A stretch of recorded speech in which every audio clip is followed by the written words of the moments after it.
What's up guys, this is Cody here, and I'm back with another Pokemon Go video because there is yet again another way to cheat on this game. So I wanted to go ahead and let you guys know about it in case you weren't able to use the other methods that I posted. If you haven't checked those out, be sure to check them out. I'll put links in the description below. But in this video, you don't have to have a jailbroken phone and you don't have to have a computer. And this cheat is actually going to allow you to walk around as well as teleport and change the speed in which you walk. So basically all the exact same tweaks that you were getting in the other videos, except you don't have to be jailbroken and you don't need a computer. So this is how you're going to do it. So it's really simple and straightforward. I'll walk you through the entire process. You just want to go to tutuapp.com. I'll put a link in the description below so you guys can just tap on it. And then you want to tap on this big green button at the bottom, which is going to install this Tutu app. So you should get a little pop-up here. We'll tap on install. And at this point, it should start installing on your springboard right here. So once that's done installing, you're going to have to trust a developer to open it. Now before you do anything, I went ahead and deleted Pokemon Go off my device.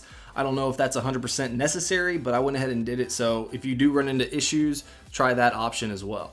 So you'll see right here, if we go ahead and tap on this app, that we're going to have to trust a developer. So we're going to go ahead and do that. Now keep in mind, I do not know who this developer is, so I don't know if it's actually safe or not. So this is something that you want to keep in mind while you're going through this process. If it's worth it to trust this developer or not, you're gonna have to do this for the Pokemon Go app as well. So let's go ahead and trust this developer for the time being. And then we're going to go over here. So now that we trusted that developer, we can go ahead and open up the app. So when we open up the app, this is the home screen, and this is the application that you want to download right here. So there's multiple Pokemon Go apps on this app, but you want to download this one. So if you tap on this, you're going to see that it says Go v1.0.2. Now this is the one that you want to download. There's another one that says Pokemon Go, and that's not the correct one. If you download that one, then you're not going to get the cheats. This is the one you want to get if you want the cheats. So you just want to download by tapping on this big green button down here at the bottom, and then it should start to download and install right there. And it shouldn't take too long, and it'll put it right there on your springboard once it's complete. All right, so it's complete. So now you just tap on install when you get the little pop-up there, and then when you go to your springboard, you can see it's installing. So when we tap on this app, we're actually going to get another developer trust certificate. So if we tap on that, you can see that we're going to have to trust the developer. So we're going to go over into settings and then tap on trust whatever that dude's name is, or whatever this people's name is. So we swipe over here and we go ahead and open this up, and this is actually going to give you all of those cheats.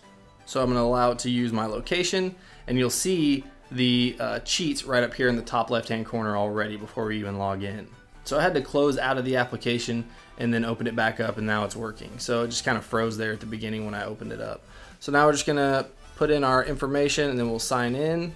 All right, so you can see here that if we tap on these up here, you can see right here we have run. So if you tap on it again, it's drive, and then we also have walk. So basically this is the 1 times, 2 times, or 4 times the speed in which you want to travel. So we'll just tap on drive here, and then you have just a faint D-pad basically that's going to allow you to move around. When you tap on it, you can see it a lot better. So we'll just start moving, and you can basically see how that works. Very simple, just like you would on the other tweaks. Now if you tap right here in the middle, this is a teleport button. So if you have coordinates for a specific Pokemon, then you can put it in right here and then teleport to it. Now teleporting is always gonna kind of raise a red flag when you're cheating, so just keep that in mind. If you have coordinates, you can put them in here, or if you don't want to get caught, then I wouldn't use that feature. You also have another button right over here in the far left that is a home button. So if you tap on that, it's actually going to bring you back to where you started. So it says you're going to move 198 meters. Please bear in mind that it may cause your Google account locked, but it could be fixed 4 hours later. So is it worth it? Probably not. I would tap forget it, and then if you needed to go home, which is basically just where we started back over here, then you would just walk there or drive there. Now I didn't find this method by myself. I actually found it through a YouTuber called Tech Tips. So I'll put a link to his video in the description below if you guys want to check it out. But yeah guys, that's how you do it. Again, keep in mind you do have to trust these developers that are not verified, so that is something to keep in the back of your head in case that's something that you're worried about. Alright guys, hope you enjoyed the video, and if you did, make sure you hit that like button. That lets me know that you guys want to see more Pokemon Go cheats. And of course, you want to stay up to date with everything Pokemon, as well as Apple and tech. Make sure you hit that subscribe button, and I'll see you guys in the next video.